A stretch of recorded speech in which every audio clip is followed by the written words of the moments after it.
Welcome to another episode of sorry, Thoughts of a Trillionaire, becoming a techno wizard. All right, so the puzzles are coming together. The puzzle pieces seem to be coming together, piece by piece, a little bit at a time. And I'd like to share those pieces as I put them together, and let's see if they line up. All right.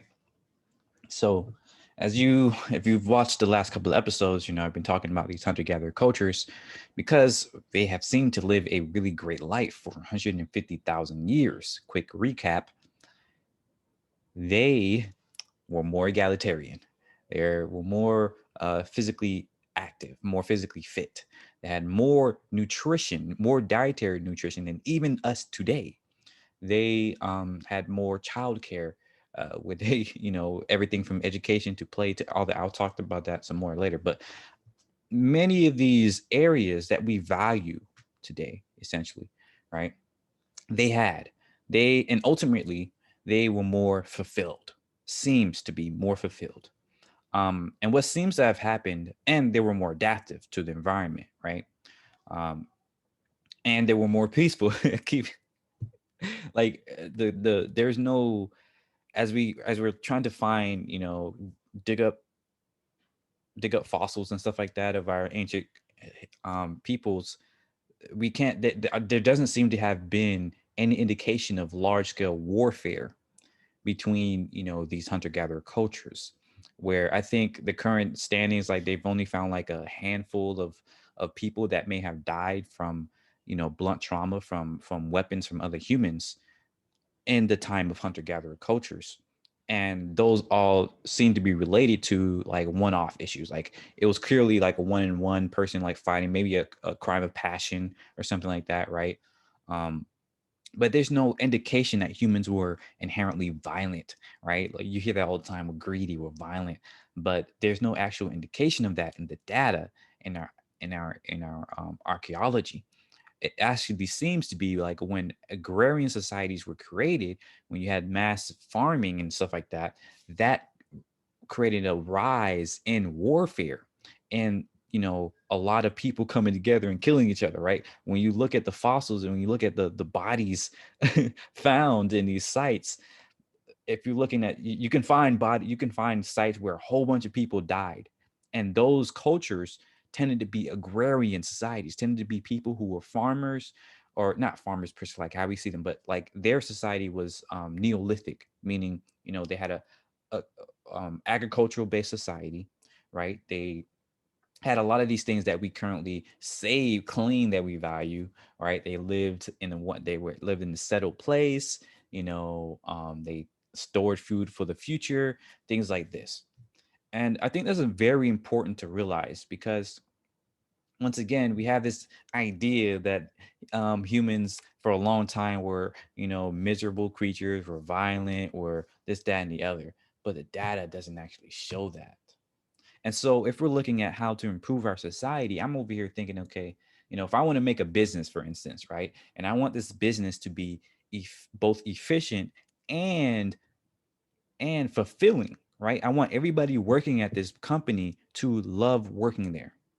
I want everybody working at my company to enjoy the work and to, live a good life, right? And I want us to live a meaningful life and live a purposeful life, and so on and so forth. So as I'm trying to figure out, okay, what do you need in a business to create that? I am finding that you don't find that in looking at, the typical places that people find. And I think it's kind of crazy that, people are just jumping on what people did last year or last century, when the data actually shows that if you want to create a society, any organizational structure that is efficient, that is fulfilling, that is long living, like is like sustainable, then you should be looking at hunter gatherer cultures, right? That's what I'm finding. Like, these are the puzzle pieces I'm putting together. So let me go through some of these notes I've been taking. It's not really notes. I just jotted these down like before the call to keep my mind, on a relatively straight path here. So, so um, there's so much to talk about. in terms of egalitarianism, I think that's the key focus for me, right? Egalitarianism is basically equality, right? Equal opportunity, equal access to resources, equal access to decision making, right? Power structures. Everybody has general the same power. Um, and as we're looking at this, like, what is the most egalitarian society? And once again, it's the hunter gatherer cultures. And these societies, these people, were able to make decisions, together, right?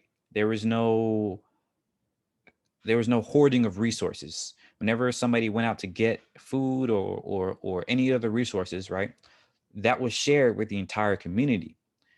So I wonder why. Why are hunter gatherers more tended to be more egalitarian? Well, it seems that number one, they kept their size relatively small, 20, 30, 50 people at the max that we can find in the archaeology. So that's one thing. Okay, that's something that's very substantial. And it turns out today, many of the most efficient teams are also small, you know, 3, 5, 10, 20 people, 30 people at the max, 50 people if you're really pushing it. And then of course you have Dunbar's number, which is relatively around 150, but that is like the max, like that you can, that is related to I think I gotta look at it again, but the max amount of people that you can know by name or something like that, right? And even with that, there are some contentious with that. Like it could go up to 500 or whatever. But in terms of efficiency, even with Dunbar's number, again, it's around 30, 50 people in terms of the people that you can connect with, the people that you can understand, that you can, communicate efficiently with, right? It's around that number. Okay. So this is, coinciding, and I think it's very important to realize that if we were looking at efficiency, we have to look at what has worked for humans, like how we evolved, how we got here, right? I think that's one of the major kind of, it just makes so much sense that these hunter-gatherer cultures that existed for, 150,000 years, and even beyond that, 2.3 million years if you're counting hominids in general, what made hominids stand out from other creatures, from other animals, was this social cohesion, was this ability to work together. So this idea that we're greedy, that we're violent, that we're, self-centered, doesn't really stand up to the data. Um, yes, you're looking out for yourself, but humans today and 150,000 years ago couldn't exist individually, right? There is no you humans, like we've shown this. There's a lot of data that shows that if a human is out there by themselves, no contact with other people, they go crazy, right? They have mental problems that crop up from that. So it's a very rare type of person that can be isolated for a long period of time. And so that shows you that we are inherently a social creature. And this is why I had this other idea I bandied about a lot in my podcast a couple of years ago, is the idea of altruistic egoism. Or I'm sorry, egoistic altruism. The idea that yes, people can be self-centered, but people are, when you're looking out for yourself, you're also looking out for people that look like you, people that live with you, people that work with you, right? When we look out for ourselves, we're also looking out for our community, because our community feeds back onto us. Like there's this intuitive understanding that what's good for your community, like if you live in a good community, then your life will be better. We have that intuitive understanding. And yet, in our society today, we've really broken this idea of a community, right? Where my family, we live in this house, and people look at me crazy sometimes. Well, not me personally, because I don't really care. I don't really talk to a lot of people. But we have this idea that because I'm 26, I shouldn't be living with my parents, right? That's seen as a bad thing. But it doesn't stand up to the test of time, right? To the data. The data, the history of humans shows that we should live in these familial bonds, these familial relationships where you live with your parents and your aunts and your uncles, and you had all these people in the same environment, right? However, when you looked at, these hunter-gatherer cultures, it's also important to realize that many of these hunter-gatherer cultures were matrilocal or matrilineal, meaning they live like the family lived with the mother's family, right? And so when the male go out to hunt or whatever, the females and the kids were at home with the other, like the mother's mom, their sisters, their right. And so you had much more nurturing, more care in the family. And so the kids were able to learn more. So this brings us to the next point, is that we value education, right? We think, oh, we need to teach our kids so we can live in a better society, this, that, and the other. And yet our society has a really bad education system, especially in America, right? Where kids go to school, they don't care about school, they don't retain much information about the school, and we just kind of put them off there and treat it more as a nursery, as a, you know, that type of thing, and is not efficient, right? The data shows that these education systems are not efficient at actually teaching our young. And the hunter gatherer cultures, on the other hand, they were very efficient at doing that because the kids lived with a number of parents. They didn't like a household was not a nuclear family. It wasn't mom, dad, and a few kids. It was mom and her family, right, and the community at large, around 20 to 30 people. And so the kids were able to learn from the elders there, and because they had some level of specialization of gender roles. And I'm not saying these gender roles are like good or anything. What I'm saying here is that they had roles where, because the male was, typically stronger, typically faster, they typically went out to hunt. It wasn't a rule. It wasn't like, oh, you're forbidden because you're a woman, you can't go hunt. It wasn't that. All right, that I need to make that clear. It wasn't like these aren't this is another problem with our current society, is that we have these stratified roles, right? Where we think that, oh, if we're saying that there's a gender role, right? We think, oh, we're saying this is what somebody should do. Like, you need to do that and you can't do anything else. That's not what's going on here. It was more so an understanding of like, oh, you have this skill, I have this skill, you have this weakness, I have this weakness, and so we maximize towards our skills, right? It wasn't like, oh, you can't do this because you're a woman. No. All right. Furthermore, and I would argue even more importantly, there was no value added. There was no higher value added to doing this role or this role, right? Today, we have this fascination, we have this romantic view of hunting, that this was, oh, the mighty hunting. Oh, they were stronger, they were fast. That didn't matter, right? Yes, you went to hunt, and that was a very fun, cool thing to do. But most of the nutrition came from women and older men, or other people that went out to forage, that went out to hunt, to gather, those resources. Most of the nutrition came from the gatherers, right? The meat that men hunted, that people hunted, were seen as luxuries, right? For the most part. And it was shared throughout the community. Once again, I mentioned this before. The people who, when a young male, did their first hunt, they were humbled.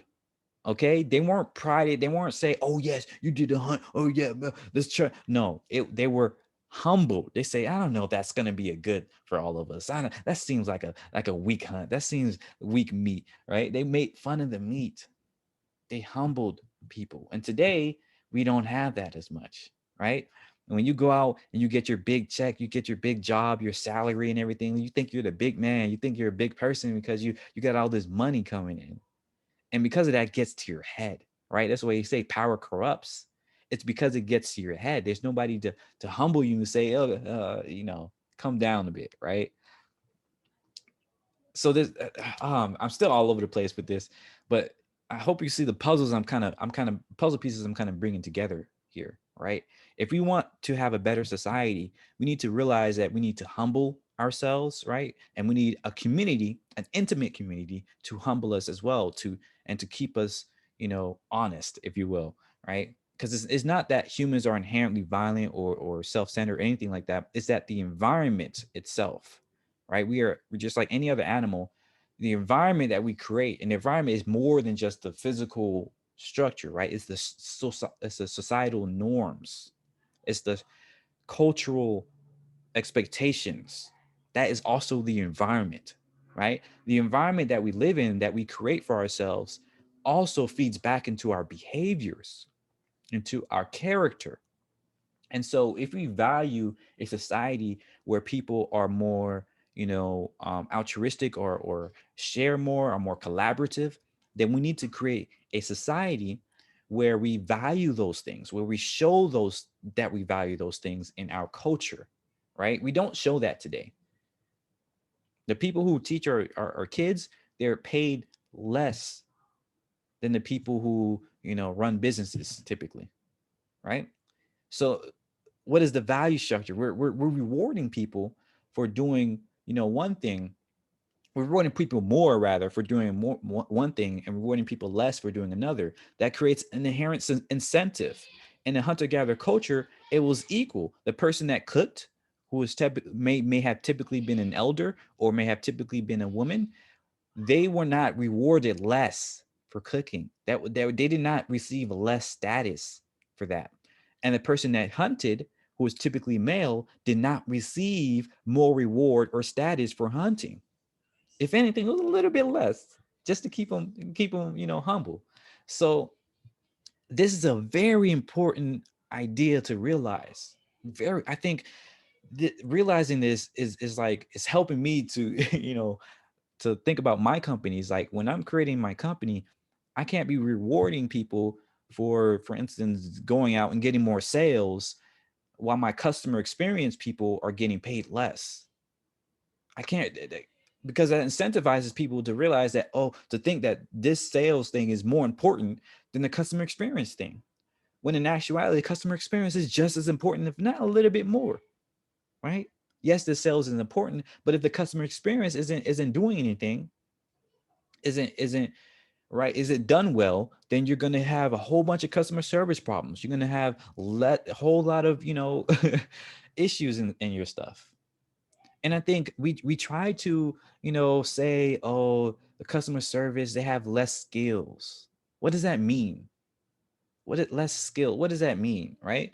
Because once again, if you look at these hunter-gatherer cultures, we try to make that argument like, oh, hunting was more risky, was more this, that, and the other, maybe they should be rewarded more, right? That's what people might think. That's might be the argument they might make.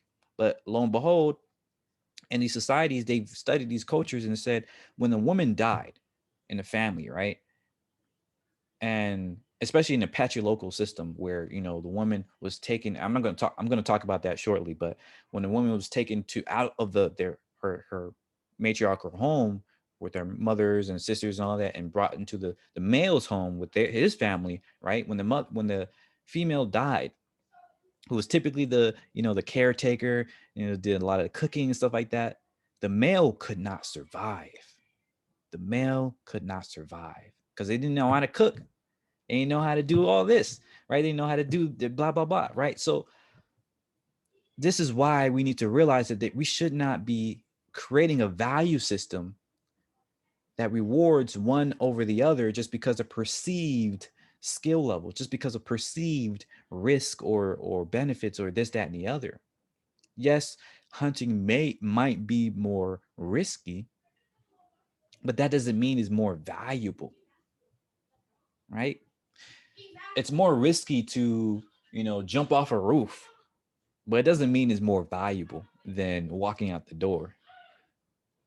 Okay. And that's just a simple kind of understanding. Yeah, maybe if you jump off the roof, maybe you might discover gravity or whatever, and you can make an argument that that's why you value that more. But in actuality, like, most people are going to be walking out the door, right? So even if you have a um, high probability of discovering something amazing from doing this really risky behavior, it doesn't necessarily mean it should be more valued than doing the conservative behavior, or the behavior that is just more helpful, right? For the average person. We need to stop trying to value one over the other and trying to get over on each other, right? Because in a lot of these societies, once again, they had a collaborative environment. That's another thing that I was going to point out here, is that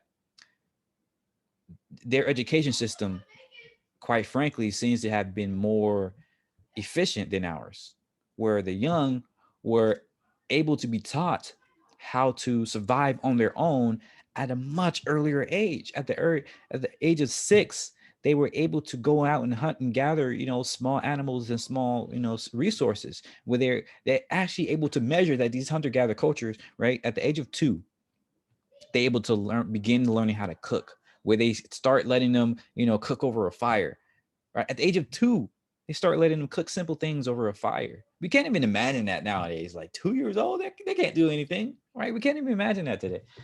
And at the age of 4, right, roughly, I think, what, 30 to 40% of their nutrients was found through their own means at the age of 4. And at the age of 6, many kids were able to completely, or at least 80 to 90%, cover their nutrition needs at the age of 6. So you see where I'm going with here. Like, they taught their kids way more efficiently than we do. And yet they were more, I hate to use this word, but they were more like, I'm not going to use that word. They were more, I'm going to say they're um more playful, right? We today we value play.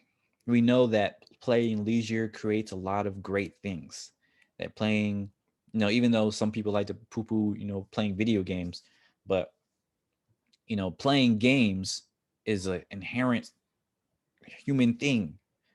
Many other animals do this too, like have some type of game structure, but playing is very important. It creates a lot of collaborative efforts. It shows a lot of strategy and all this other stuff. Like, you can learn a lot from playing, just playing around.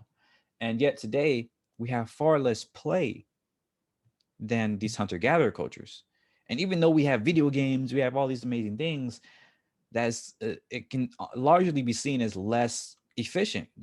I'm not gonna that's kind of a tricky thing to use efficiency with play, but what I mean by that is more like the value that you get from that play, right? And the enjoyment that you get from that play seems to be less today than it was before. Because in many of these cultures, they had, collaborative play. They didn't really do competition as much as we do, right? And we like to value competition. We like to say this creates more innovation, more adaptivity, more self-sufficiency, and so on and so forth. But the data doesn't necessarily show that. These hunter-gatherer cultures, these studies of multiple hunter-gatherer cultures, like 20 or so cultures living, still able to live today, even though a lot of them are kind of hampered by their territory being kind of destroyed by a lot of these modern humans. And yet still, even today, when they have far less territory and like ability to maintain their lifestyle, even today they have more play, they have more collaboration, they have more innovation and adaptation, right? Where if they meet a problem in their environment of trying to find this resource, or hunt this creature, or figure out how to solve a problem, right, they are actually able to be more innovative than most of our young people today. This is in the data. I'll try to link the source if I can find it again. I need to have a much better bookmarking system, which I'm working on it. But yeah, so we say we value this adaptation and innovation, and that's why we use competition. But it seems that collaborative play, that collaboration, is more efficient for innovation, for adaptation, than competition is for self-sufficiency as well. Because once again, there's no such thing as a self-made human. There's no such thing as a completely sufficient, like, individual human. This is, you see this in the Story of Us, or whatever I think it's called, by Wait But Why. If you look at humans in general, or any other creatures, right? Humans our intelligence will be determined by the structure of our society, by the organization, right? The collection of humans, right? Like 20, 30 people at a time. And bigger collections of humans, is more typically somewhat more intelligent, right? Um, and like for ants, right? You can't say look at an ant and say this is example of what an ant is, because an ant doesn't give you a full story of what an ant of the value of an ant. If you want to see the value of ants, you have to look at the entire colony. You have to look at the colony of ants in order to assess their value and their collective intelligence, because that gives you a better idea of what it means to be an ant. Similarly, for a human, you can't look at a single individual human and say, this is what it means to be a human, right? This is the best a human can be. This is the intelligence of a human. In actuality, the value of a human, the experience of being a human is experienced on a collective scale, right? And so therefore, we should be optimizing for collaboration rather than for competition. And I think a great example of this is user generated content, right? We like to say competition breeds innovation, breeds blah, blah, blah. But when we look at marketplaces, the most robust marketplaces are ones that are collaborative, that are creative, that are ones where a lot of people can come together and create things. YouTube, for example, right? YouTube is not about competition. It's not about how much better your videos can be than the other person. It's about the content that you can create. And typically people love crossovers, right? Like if you can do a partnership with another YouTube creator, that is almost always a great thing for your channel. And some other examples like, Fortnite, right? Fortnite, yes, is a battle royale, but what really made Fortnite popular was building, right? It was that creative mode. And that is what's scaling their business. Another example, Roblox, right? It's a new freaking unicorn, $1 billion company now, valued. Rec Room, one of the first unicorn VR games, collaborative game. You can make environments and experiences and stuff like that, share with other people. I probably can name a whole bunch of others. Even social media in general is a collaborative space, right? The whole reason why social media is so valuable is because you can interact with a whole lot of other people, right? And you can share your knowledge and your information and all this other stuff with other people, and it creates a thing that's better than individual, right? People can come together and create a whole piece that is just beautiful. And great, there's a whole lot of problems with social media too, but you can argue that a lot of those problems comes from the idea that the extrapolative, the idea that you can extract, value, that you can take away, you can, try to go in and like put in ads and all this other stuff. It creates incentives that break you out of that collaborative structure. And yes, you have to have a business model because our society currently runs on money and all this other stuff. I understand that. What I'm saying here is that the most successful businesses and communities and organizations tend to be collaborative spaces, tend to be social spaces, tend to be marketplaces where you can have a lot of people coming together and creating things together. And this holds out with history, right? Once again, many of these hunter-gatherer cultures, yes, they had typical territories, right? But they actually didn't fight. They actually didn't go to war with other bands of people for that territory, because they all recognized that they all lived a similar lifestyle, right? Why would you have to go to war for a territory if you all can see that there's abundant, resources all around, right? There's no this idea, once again, this idea of scarcity only came in with agricultural societies, because these people in agriculture, you have to farm, you have to stay in one place and build up your resources, and if anything happens to that, it's gone. And so you don't know where your food is going to come tomorrow. right? And hunter-gatherer cultures, they knew where their food was going to come tomorrow. They may not know what they was going to eat or how, but they knew they can tomorrow they could wake up, go hunt, go gather, get some food, right? Similar to today, actually. Like this is what makes the difference between quote unquote middle class or quote unquote first developed nation and poor people, poor nations. And I've experienced this myself as a person who's dealt with those levels of poverty. Is that when you're poor, you don't know where your food is going to come tomorrow, right? When you have more money, more resources, you know where your food is going to come. You don't know what, like I don't know what I'm going to eat today or tomorrow or whatever, but I know I can. I know I have the money, the resources, whatever. I can go and find something to eat. It's similar thing for those hunter-gatherer cultures, right?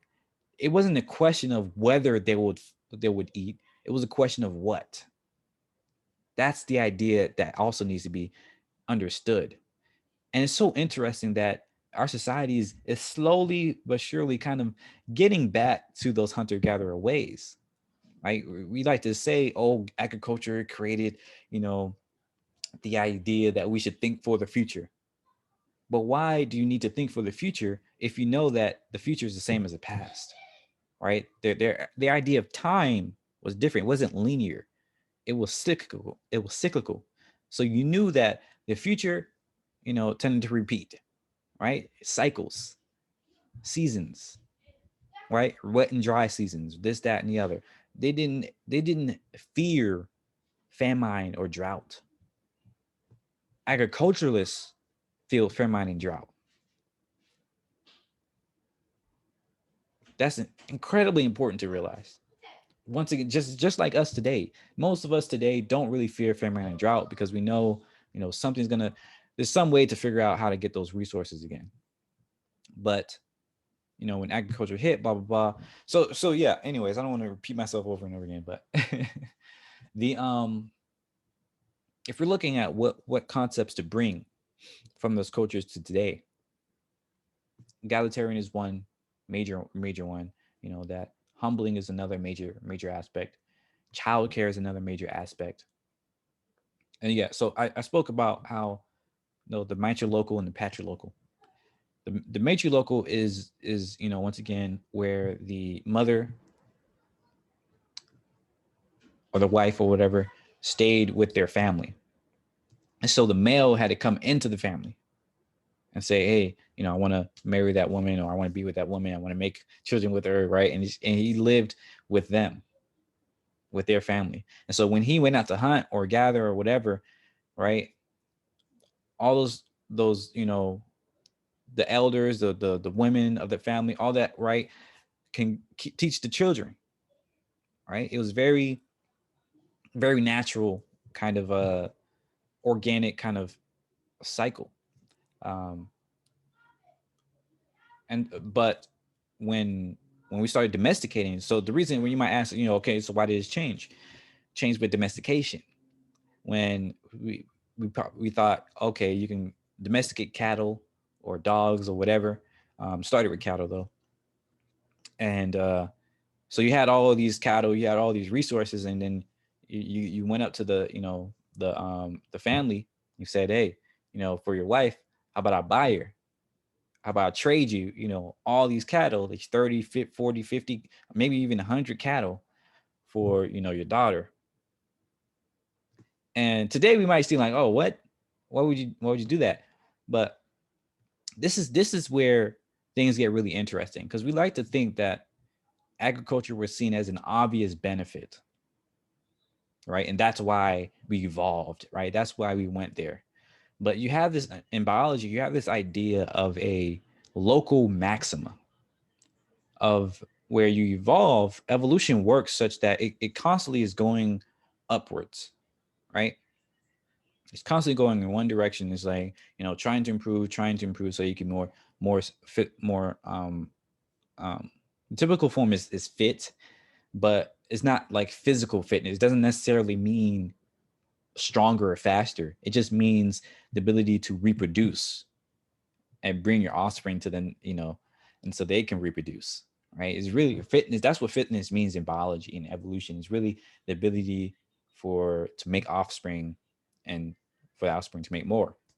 And so before I get into this, just to give you a really good reason why this is not necessarily a good thing for us, is that a great example to this is dinosaurs and chickens, right?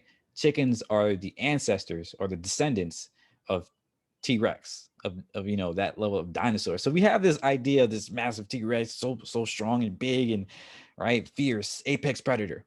But when the meteor hit, right, ice age hit and all this other stuff, and started being that couldn't get access to the same amount of resources, those T-Rexes, those dinosaurs, those big dinosaurs weren't able to adapt. They couldn't adapt to the changing environment. And that's why they died off, right? Where you had less oxygen levels and less big creatures, right? Or when the meteor hit, it killed off a lot of the bigger creatures. And so the leftover dinosaurs didn't have, these big creatures to eat. They couldn't sustain themselves. And so they had to downsize, right? So physically fit, like fitness became the animals that were smaller each generation, right, became smaller and smaller because you needed less, nutrition in order for it to be able to grow and reproduce. So that's why over time, right, these creatures got smaller and smaller until you got from big old dinosaur to a little chicken, to a little bird.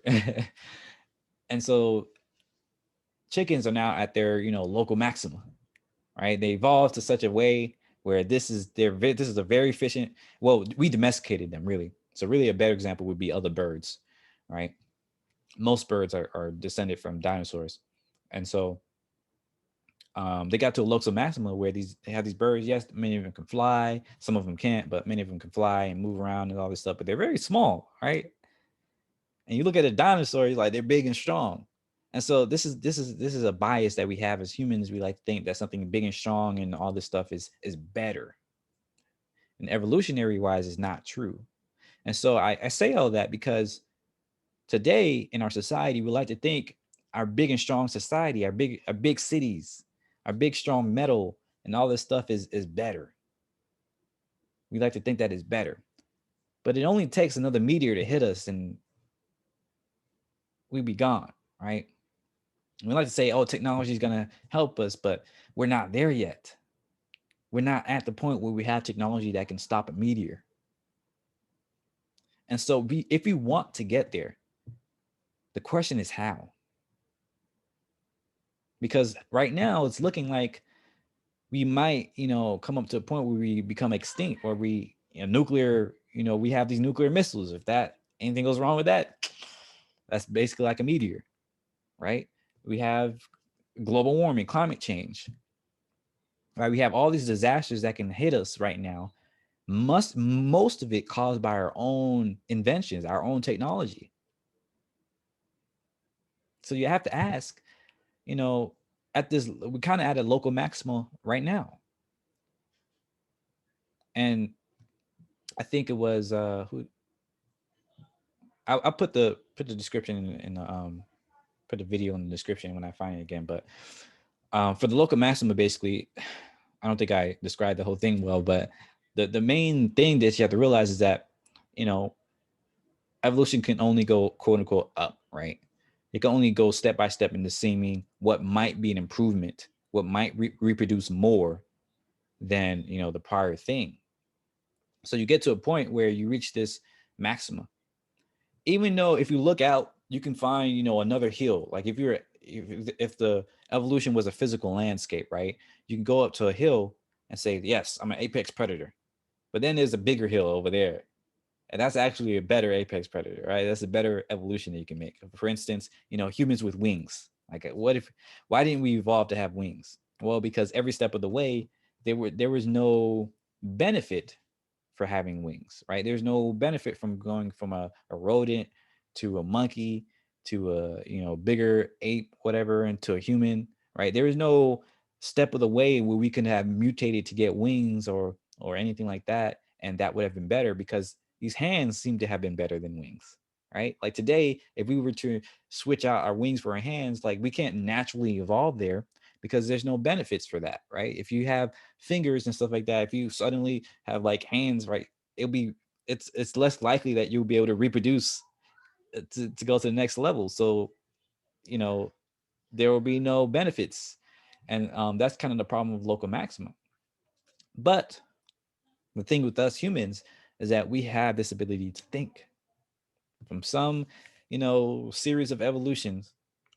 Um, the process of evolution, we had this came up, we have this brain and all this stuff like that, and it allows us to look out into nature, to look out into the environment around us and figure out, where we should be going. But we have not necessarily used that to the best of extent, I think, because today we are still evolving. We're still animals, just like any other animal on this earth, but we've deluded ourselves into thinking that we've separated ourselves from nature, that we're cut out of the ecosystem, that we're, not in the animal kingdom, that we're something else, something different, something better. But all the while, our actual evolutionary process is declining, right? Yes, we have 8 billion humans, but we're starting to have less kids. We're starting to, like, our lifespan hasn't actually, grown very much. Hunter-gatherer cultures also used to live to the age of around, 70, around 7 decades. The quote unquote average life expectancy that you see so much is not actually from the fact that they died of old age at the age of 30 or something like that. No, they are counting infant mortality. It's very hard to grow a young person, a little person, right? And they had higher levels of infant mortality. That's one of the biggest benefits that we really can say that we've had from hunter-gatherer cultures. We don't have better nutrition, we don't have better physical health, we don't have better equality, but we do have better infant, mortality rates. So that is one benefit. So yeah, a lot of those cultures, they had, a lot of those for a lot of most of human history, most of hominid history, most of any other animals, right? They have 20, 30, maybe even 50% infant mortality, meaning by the age of 5, it's 1 in 3, kid would be raised to the age of 5. I think 1 in, 2 kids will go beyond the age of, 12 or whatever, right? And you see this with a lot of other animals, right? Many other animals reproduce a lot because there is high levels of infant mortality. It can die by environment, by predators, by disease, by this, that, and the other. Same thing for humans. But when we be like, that's the thing that sets apart mammals from other creatures, is that mammals take care of our young, right? We don't just leave them out there and whatever. We try to teach them, right? We try to pass on our knowledge. Or really, that's what humans do. Many other creatures, some of them don't do that. A lot of them don't do that. That's what makes the octopus, for instance. I know they're not a mammal, but they're very smart creatures, but they don't live long enough to teach their young. And so their young has to repeat the same stuff. But anyways, where was I going with all this? I think where I was going is that the fact that, we like to call ourselves more evolved, but we really just reached a state of local maxima. And it's not necessarily the best that we can go, right? And so in order for us to go beyond this level, we have to actually break out. We have to truly break out of this evolutionary, kind of backslide that we're on. And I call it a backslide because we are already kind of going against the full, like the purely natural evolution cycle. Because there's no reason why, for instance, that we lost all of our hair and all this other stuff. Like, a lot of that is conscious. A lot of that is like, the aspects of beauty or whatever, like the reason why I have clothes and stuff like that. Like, we can marry somebody, and I'm not sure if I'm explaining this stuff right, but in evolution, right, in quote unquote nature, um, animals might reproduce with another animal that seems healthier, seems more likely to reproduce, more likely to have a successful offspring. But today we don't necessarily, marry and reproduce because of that, right? We don't necessarily, get together and have kids because we think, they can have a better offspring. Sometimes we do, but sometimes we don't. Sometimes we just have a fling and then you have kids and then blah blah blah, right? And so that is a very strange thing in terms of nature. Like I'm not sure if other animals, any other animal has this idea of flings of, you know, casual sex, right? Like I don't think that's a thing. And so you have to wonder, what does that do for our evolutionary our evolution, right? Where we, I'm not saying it's good or bad. I'm just saying, I'm just observing, right? Is that the idea that we can go throughout society and get married and have kids and all this stuff. And that whole time, we're not necessarily making this calculation of, is this going to be my best for my offspring? Sometimes, again, sometimes we do. Sometimes we don't make those calculations until after we have kids, until after, oh, snap, we're pregnant. What are we going to do? Right. And so you have to, it's an interesting aspect. It's an interesting part of our society that we're in right now. And we have to figure out what to do with that. And so if we see ourselves, if for instance we like we want wings, right? If for instance we want to, I'm so sorry. If for instance we want, oh my gosh, 1 second. All right, yeah. So for instance, if for instance we want to have wings, we want to grow wings on our back, whatever, there would be no organic way to get there in terms of evolution, in terms of pure evolution. We have to actually take it into our own hands, genetically modify these things, right? And it's that same idea that actually determines how we make our culture, because we claim that we're more sapient, but we haven't been actually genetically modifying our culture. We've just been leaving that up to, kind of the random chance of evolution. And this is how we got from hunter gatherer cultures to agriculture.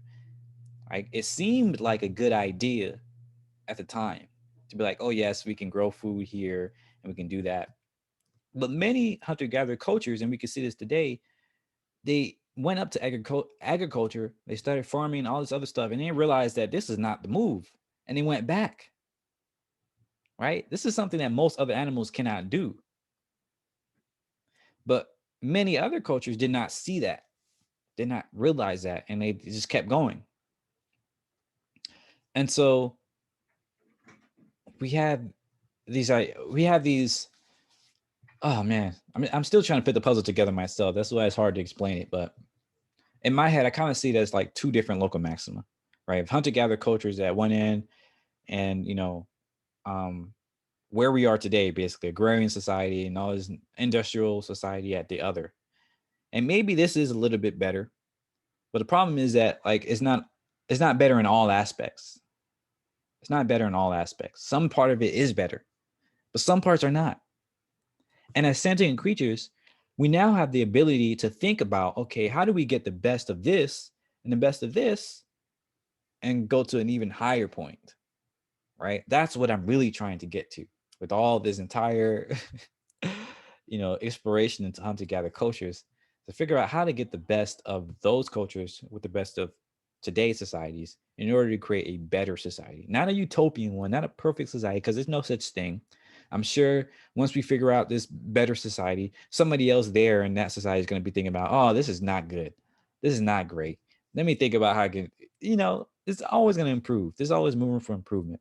So that's important to realize too, is that we're not trying to create a perfect utopian society. There's no such thing. We'll never get there. And that's the good thing, because our needs are constantly changing, and our values are somewhat changing. They're not always changing, because we still have many of the same values as these hunter-gatherer cultures. Like we want to teach our young, we want, people to be more caring, right? We want more peace. We want to live in an abundant society, all the more equal, right? All of these things, we have the same values. And so if we do have those same values, we need to see, okay, what worked for these other cultures, because they have way more history than us. They have 150,000 years of history. And I like to repeat that because it's a huge number. And 2.3 million years of hominid history. And we can use all of that in order to make our society better. Because we're only at 10,000 years of agrarian society, 10,000 years. And we're already looking at whether or not our society is crumbling. You're already looking at that, right? And yes, you can point to the fact that many other cultures also had this worry that, like the younger, older people look at the youngers and say, "Oh, they're not as good as we used to be." Right? Like they actually looked at the Greeks and the Romans, like they had diaries where the older folks was like, "Oh, look at these young kids today. They're lazy. They're blah blah blah." Right? But to some extent, they were kind of right because we don't have the Greek culture today. We don't have the Romans today, right? Their civilization fell apart. And so if we want our civilization to prosper for another 100,000, 10,000, 100,000 years or longer, I think we should be thinking about these things. I think we should be looking at, what has worked, what allowed these people to work for 150,000 years, and how can we bring more of that into our society. So I'm bringing this to a close. I really just repeated myself for like an hour or whatever. So sorry. But yeah, I'm putting these pieces together and it's very interesting. So I think some major things, takeaways we can bring is, the matrilocal society. I think that's very powerful. I think we should have more communities where instead of trying to, move away from our families and live in our own place, we should be thinking about, okay, how can we create a neighborhood where we can live with our family and this, that, and the other. And yes, I understand some people don't like their family. That's fine. Move out if you want to. But just realize that by moving out, you're also divorcing your kids from your traditions. And so consider whether or not your traditions are something that you value. If it is something that you value, then you may want to consider staying there. If it's not something, then of course move out, right? And I say that as a person who has those traditions, right? Like my family's Haitian, you know, and there's some things I don't want my grandparents to be teaching my kids. Like I'm gonna be honest with you, right? There's some ideas that they have of living that I don't think is conducive to a better society. So I'm not gonna, try and do that. But there are also some things that I think is very valuable, right? Some folklore, some, understanding of Haitian revolution, all this other stuff that I do want to, transition. And my mom, I think she has a number of things that I would love my kids to learn from her. And so I definitely want to create, a living situation where, she has, her own house close by. She don't have to live in the same house, but maybe a house close by. Like I'm not going to be living across the country and my kids only see my mom like once a year or less, right? I want to create a community where my mom is there, you know, um, maybe they can visit their grandparents.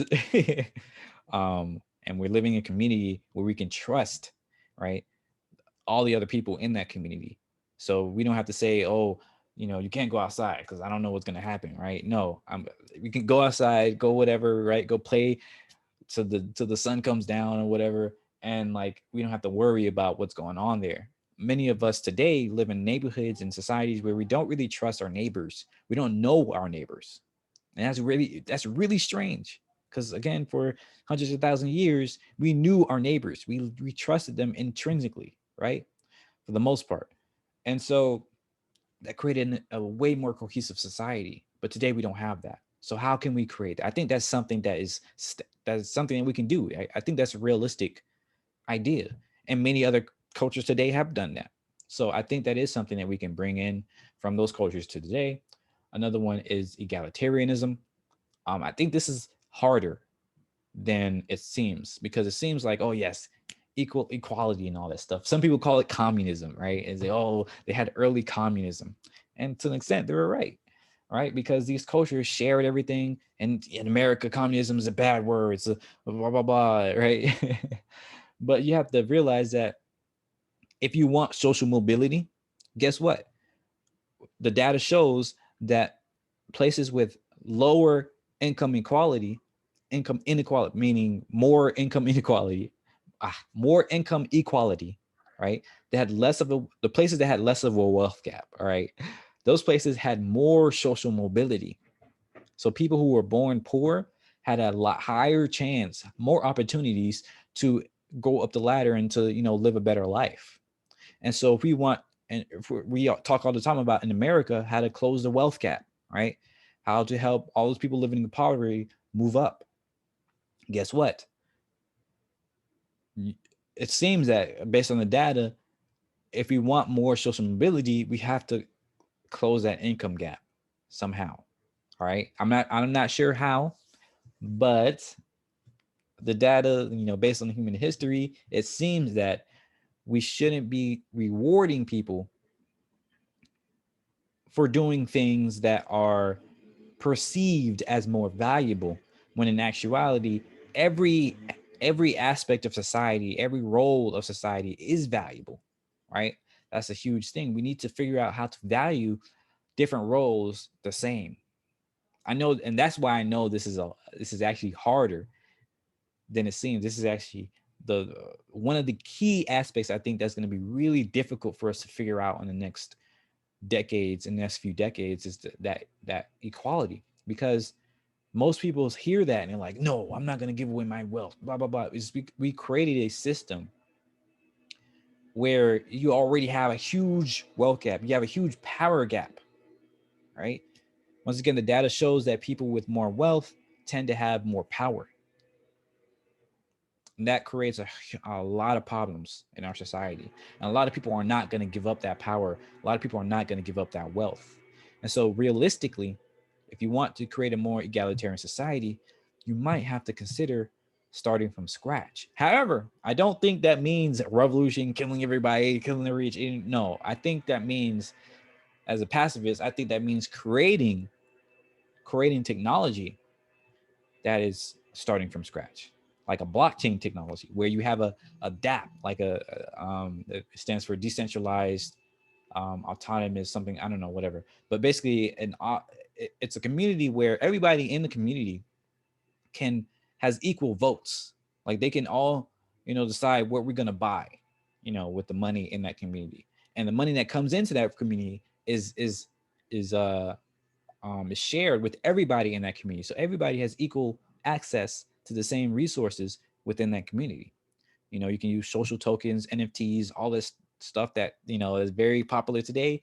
That's what you can use it for. And so that's why I think it's going to be difficult, but it is realistic, right? It's not impossible. And you don't have to eat the rich, right? You don't have to have these bloody revolutions in order to do that. And I say that because throughout history, bloody revolutions almost never created a sustainable society afterwards, because you have that creates an environment of violence, that creates an environment where, oh, you killed my mom or my dad or my uncle, whatever, because they were rich and all, so I'm going to kill you, right? I'm going to have to get back at you, right? Once again, the environment determines our behavior. So if you want to create a better society, we can't start that off by creating an environment of violence and doing all this other stuff. We have to create an environment of creativity, of creation, of innovation, of value equality, of incentivizing people to collaborate rather than to compete. I think that's the key feature right there. Another aspect is education. We talk a lot about the education system. How can we improve our education system? I think that means not doing any education that we're doing today, right? This idea of K to 12, putting a bunch of kids in one room and having a teacher, lecture at them, that does not work. All right. That does not work. We have 100 years of history showing us that it doesn't work. Okay. But people are more uneducated than ever before in terms of, access to politics and all this other stuff, where people can't make informed decisions because our education system does not encourage or incentivize people to have an interest in politics and decision making and, science and all this other stuff. And that is very bad for our society. So I think a more efficient education system is to have, these um, or these communities where the elders, you know, can sit down with young people and you know, give them the knowledge in an organic structure, where because kids are around elders more than today, because there is no, that's another thing, like we can't, I need to charge my laptop, the thing's about to die. We can't be putting our elders in elder homes and like, oh, you know, whatever, right?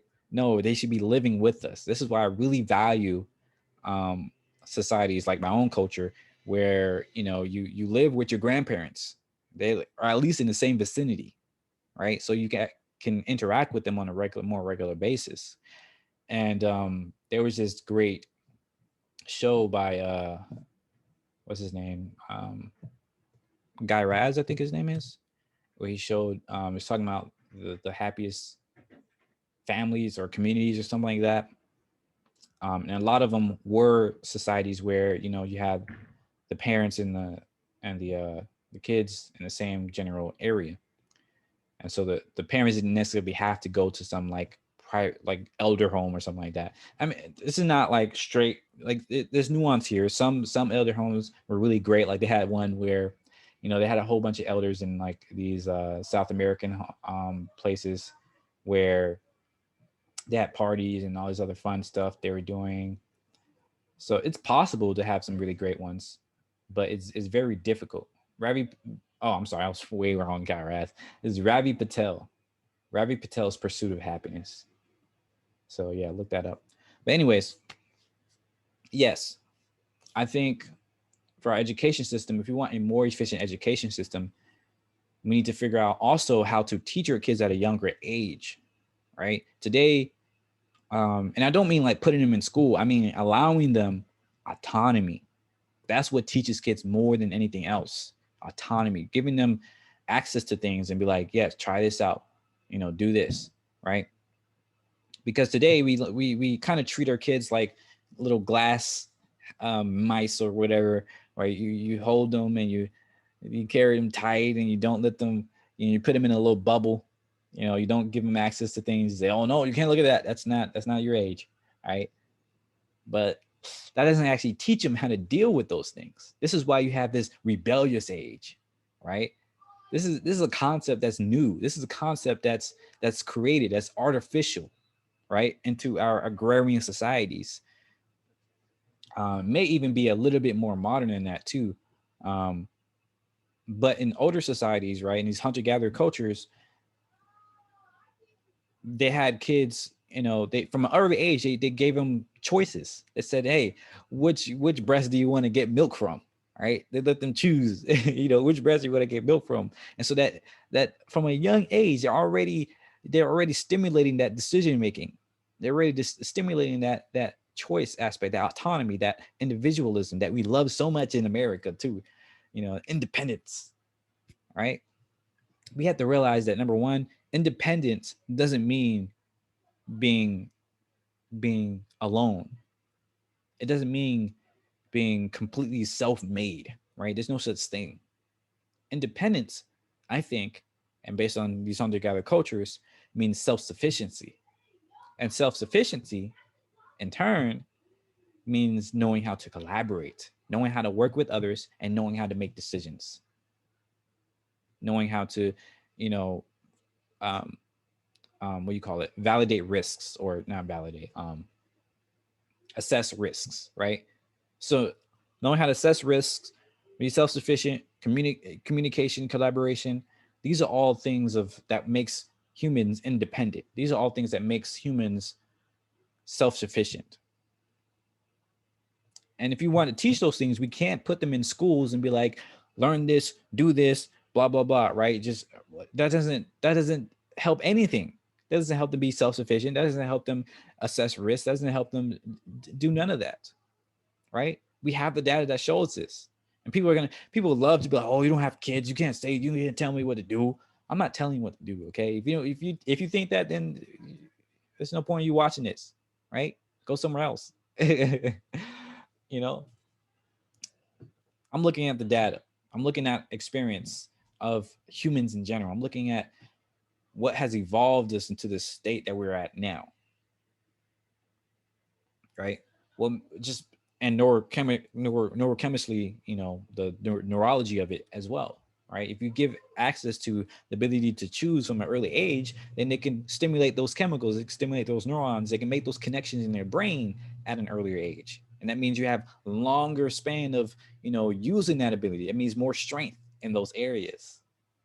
So if you want kids to be autonomous, to be self-sufficient, to be independent, all this other stuff, then you need to allow them choice at an early age. You need to allow them to choose. You want to do this? Do you want to do that? Right? When they ask things, that's why they say when kids are curious, that's good. Don't shut them down.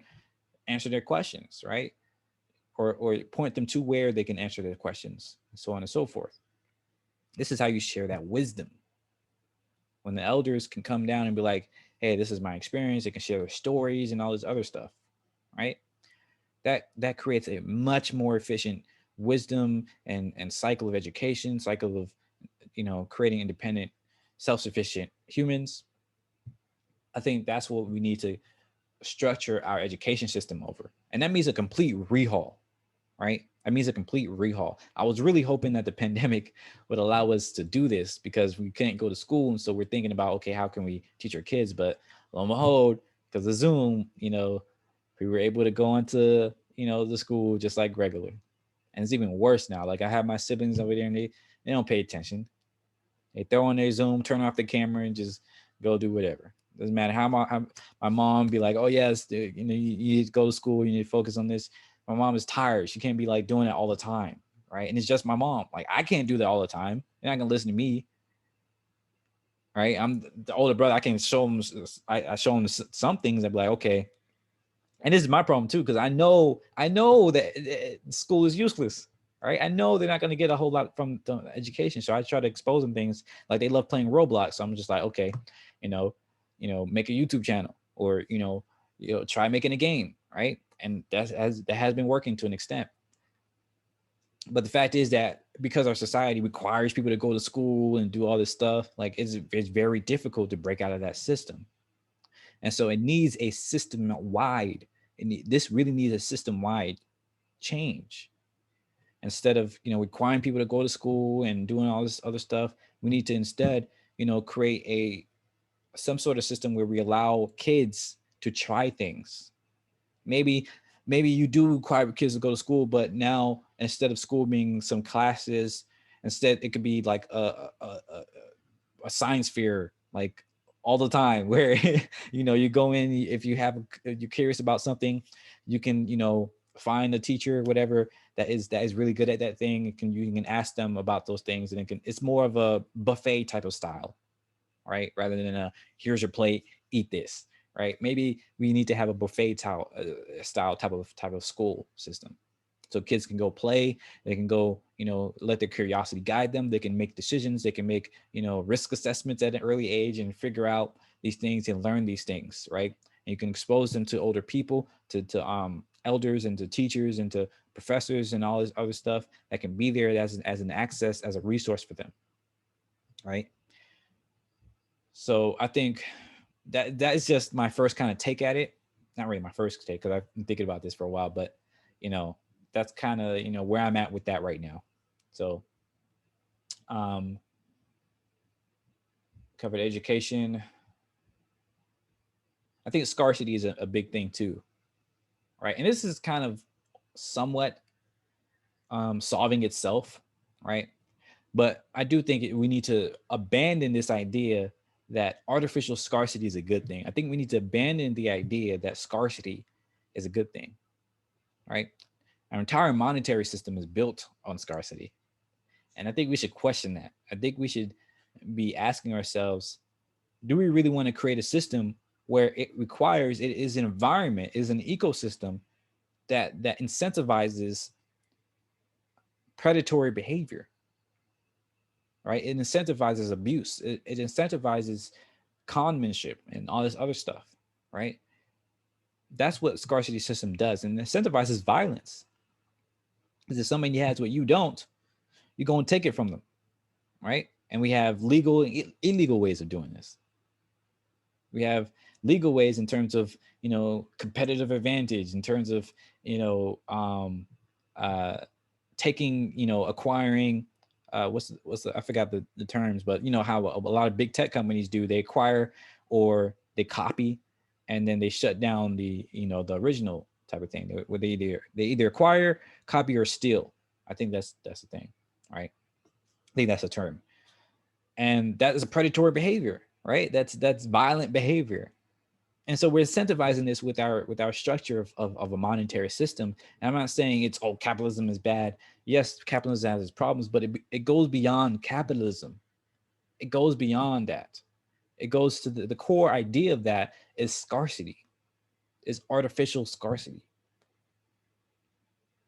And we like to say, oh, the world is limited, right? It is scarce. Yes, obviously it is, but it replenishes. This is the whole point of getting into renewable resources, is the idea that yes, you can't have wind power all the time, but wind is always there, right? If it's not here today, tomorrow is going to be there sometime. It's going to come back. Same thing for sunlight, for sun sunlight, right? It may have some cloud cover at one point, but it's going to come back, right? It's always going to be there to some extent. It's like it's cyclical, right?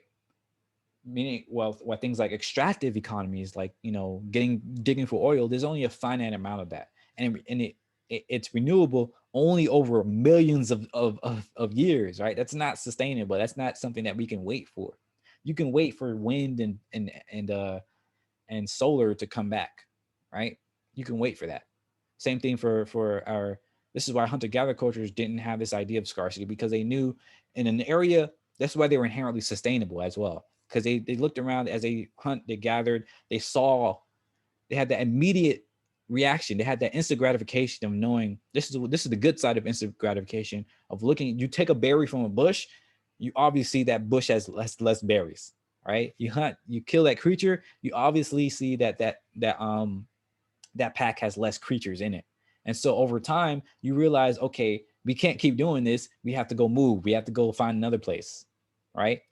So that's why people were nomadic, because you had that instant gratification. You had that instant knowledge. You had that intuitive knowledge, understanding of sustainability, of realizing that you can't stay here and just keep taking. You have to move on. And you have to let this area replenish. And then you could come back and do it, right? Next year or next 5 years or whatever, right? But you had this idea that you had to cycle, you had to move, you had to keep changing. But today we don't have that. We don't have that idea. We don't realize that. Most people think we can just keep taking, keep buying things and throw it away somewhere, right? We don't really think about where those resources are coming from, and if that environment can sustain it anymore. But at the same time, it's kind of at an abstract level. It's intuitive understanding though, right? At an abstract level, that there's always going to be like some technology. You can always, if this laptop breaks, you can go buy another one. However, it's a little bit too abstract, right?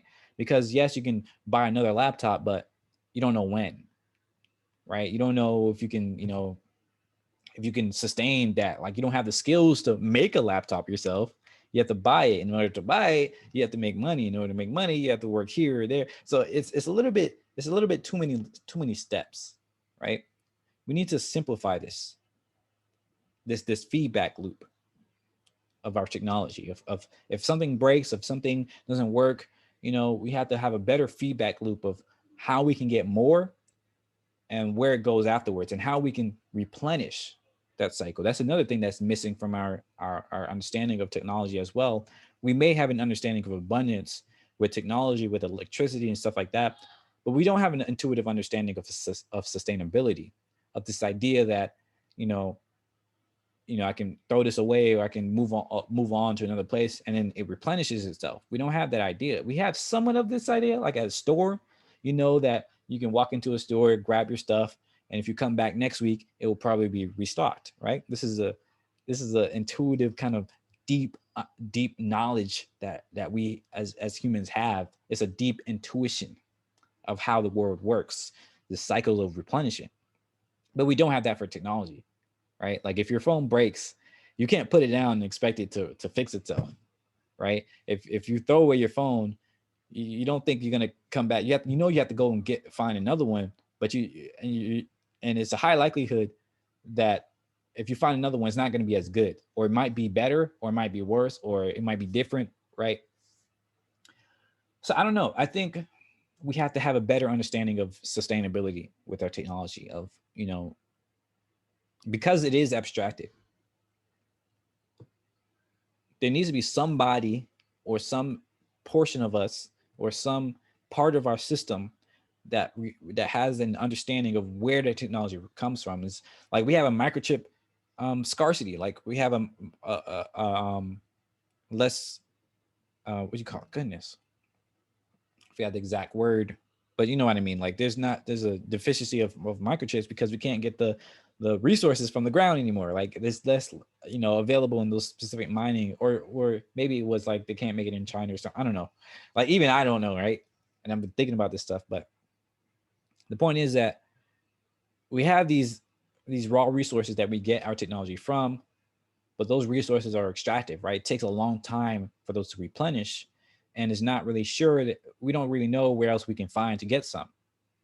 This is why, for instance, going to space is very important, because there's a whole bunch of stuff out there, right? And we can go and get, and it'll be a long time before we run out of resources in space. But even with that, like I think if we want to go to space, we shouldn't have the same extractive idea, because I think it creates a bad loop of us being more parasites rather than of oh my gosh, what's the term? Feedback, like a bacteria, germs that are mutually helpful, right? Sheesh, I'm so mad I forgot the symbiotic. Goodness. We need to have more of a symbiotic relationship rather than a parasitic relationship with our environment, right? If we have this idea of just we can go out and get more resources, go to space, get more resources, and those get extracted, and then go further out and get more, and those get extracted and go further out. We're just a parasite. I don't think we want to have that. I don't think that's a healthy mindset, like mentality for humanity. If we want to, have a good quality of life and call ourselves, ethical creatures and all this other stuff. This is the power and the power and the barrier, not barrier. Oh my gosh, where are my words going today?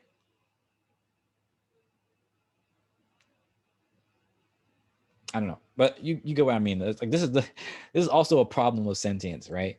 Is that we have ethics. We can make up ethics, right?